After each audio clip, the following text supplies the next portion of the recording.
Hello, everybody. Welcome back to the Stretford Paddock for another episode of Paper Talk, where, fortunately, we don't really have that much to sift through the papers, although there is a bit of news reaching us. Out of transfer season, things are going to slow down a bit. The newspapers, and it's already shown now, are going to repeat themselves, churning out repetitive content.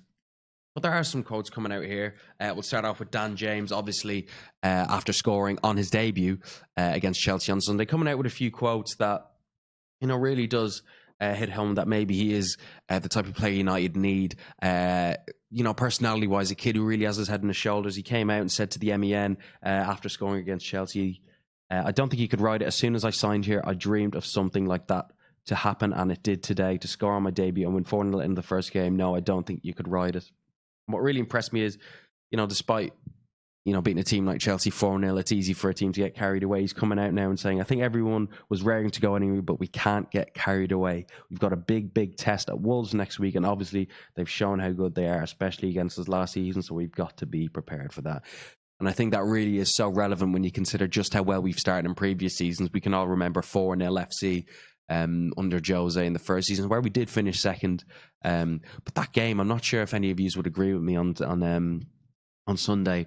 The first half really had that feeling of what the Leicester game was like last year. Started with a penalty like the Leicester game last year, where we really did not look all that impressive on the opening day of the season. But Dan James coming out there, obviously a big deal for him scoring. Obviously what's happened to him over the summer as well, tragedy hitting him and his family.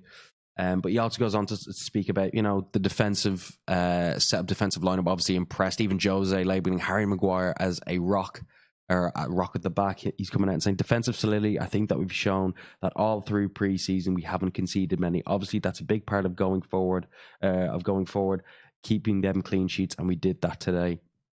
And I think even more so, I think that our defence will be tested even more at Molineux on Monday night, when you consider the fact that we played Wolves 3 times last season, only drawing once at home at Old Trafford, and we haven't won. We've lost both our previous 2 trips to Molineux as well. Wolves obviously a 0-0 draw against Leicester on Sunday as well. But when you consider the likes of Jimenez and Jota up front, they're players that United, you wouldn't look at a place in a United team, to be honest. Moving on from that anyway as well, a bit of transfer news. Even though it's out of transfer season, we look at Manchester United have signed 14-year-old Norwegian Isak Hansen-Aaroen from Tromsø. That's in the wake of a new partnership between United and Tromsø. Aidan Barlow heading the other way as well. Obviously in the wake of Hannibal Mejbri, I should say, joining from Monaco last week. And a few quotes coming out here from the club as well. Tromsø's manager Sven Morten Johansen saying, we think this is a very exciting thing because we cooperate with a big club and we have already developed a good cooperation. And this has now materialised in that we borrow Barlow. Obviously, Barlow going that way. But I think this really does, there was a lot of talk. I'm not any sure Gary Neville speaking to Adam McCullough from Full Time Devils on a Sky Bet promotional thing. Adam McCullough asking him, the signings of Dybala not going through and the lack of transfer activity. And Gary Neville coming around and saying, it's clear to see the club have changed their approach and the way they're signing players. And I think this is really evident, in these high-profile youth signings. Obviously, anyone can sign, youth players from anyone. But, guys like Hannibal Mejbri are... they're highly touted at this level. I'm not even going to pretend I've heard of this Norwegian kid, whether he'll even get a game for United. So many youth players fall through the cracks. But when you consider the fact that they're having the under-21s compete in the Checkatrade Trophy as well, you get the feeling that they are pushing the youth setup to, face tougher competition. I don't think the Premier League 2 is anything. I think it's an absolute nonsense. I think it's nothing but, non-stop reserve games. I think to really get the best out of these young players, you have to put them in a competition. You saw, like the Checkatrade Trophy, you saw what, United did the U team against Rotherham the other week, 2-0 win. I don't know how well Rotherham was set up, not that I know anything about, the depth in the Rotherham squad. But United, high-profile signings like this, maybe it shows that, the board are looking at Ollie and they are saying, we're not going to give you, 100 million to spend on Dybala, but we will, we'll give time and investment into kids like this, and Hannibal Mejbri as well, a player as well I don't know much about. If anyone in the comments knows anything about Hannibal Mejbri, get down below as well, and what you think, what you make of these signings as well. This Norwegian kid, 14 years old, I think he is. Check now. 14 years old as well, so don't be expecting to see him in the United shirt. He's set to join, he's not even joined the club yet, he's set to join in August 2020, so he will be joining up with the squad next season. But it'd be interesting to see if the kids like this get a run out in the Checker Trade Trophy. Just wait and see. And another bit of news as well, which the back pages can't seem to let go. Paul Pogba, the £150 million question is what the Mirror running with. In the wake of Paul Pogba's comments, which allegedly have been completely misinterpreted, and I wouldn't be surprised, to be honest.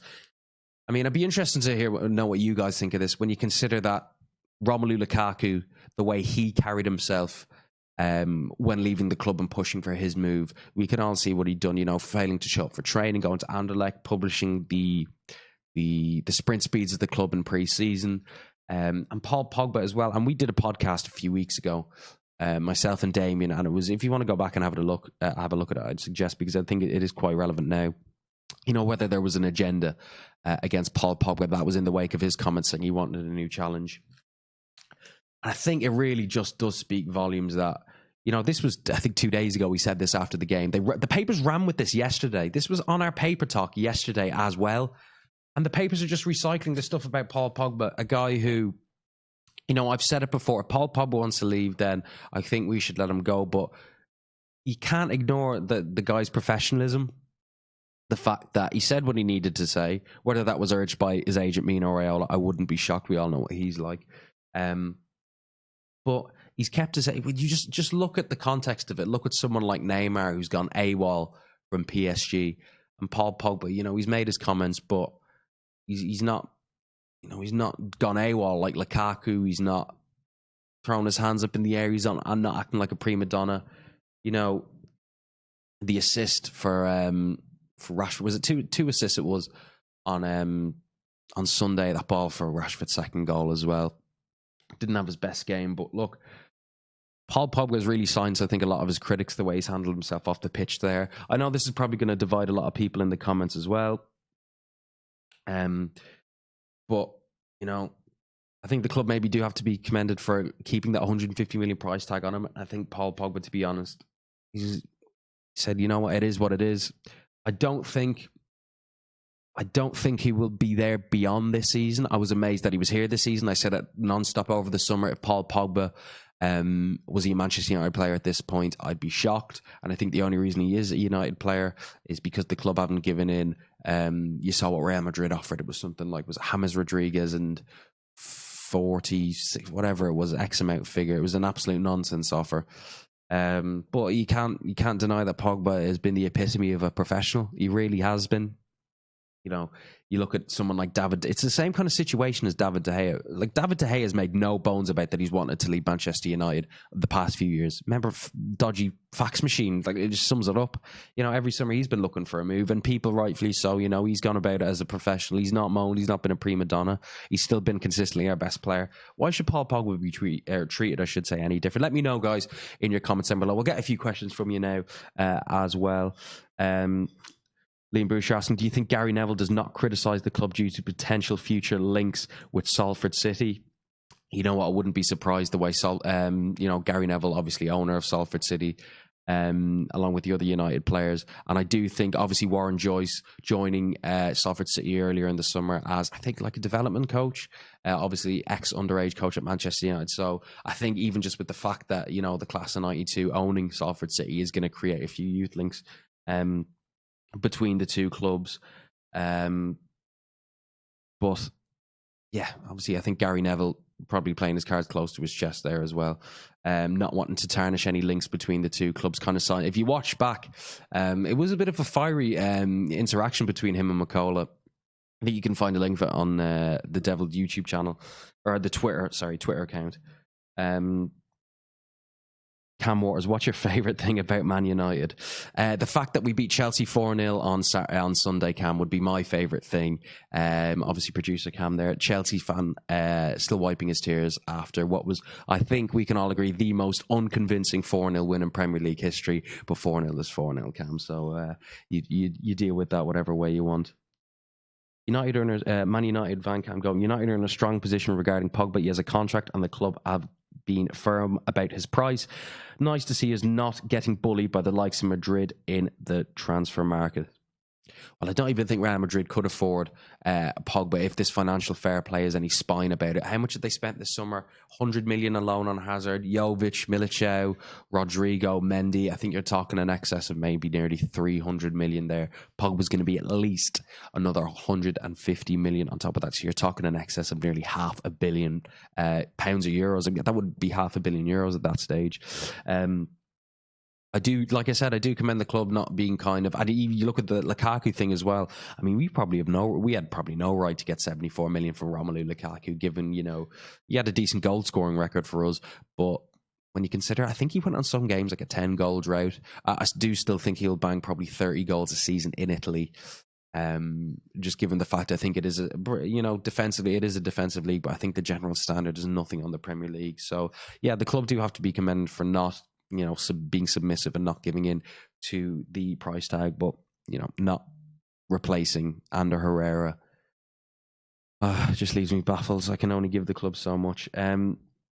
Mowad is saying a world-class player wasting away at a club that's not challenging and whose fans and local media continuously slate him. The fact he hasn't gone AWOL is a testament to his character. I wouldn't say wasting away. I mean, Paul Pogba, has still won trophies at Manchester United, given he hasn't won a league, but I wouldn't say he's wasting away. He's got two, I'm not going to count the Charity Shield, but 2 trophies in 4 seasons. It's not a great return. He probably could be winning X amount of La Ligas at Real Madrid, but I don't think he buys into the philosophy of Oli. Well, I don't think he's here for the long haul. I think, like I said, he will go next season. But like I said, whether he thinks he's wasting away or not, he's still being a professional about it, not throwing his hands up in his air and being a prima donna. Anyway, guys, that's all from us today. Anyway, obviously a slow news day. I know, painful to read through those papers, but we'll be back tomorrow. Hopefully, a bit more exciting news anyway. But get you like, share, and subscribe, all that good stuff. We'll be doing a watch along as well on Monday of the Wolves game, and we'll see you next time. Cheers.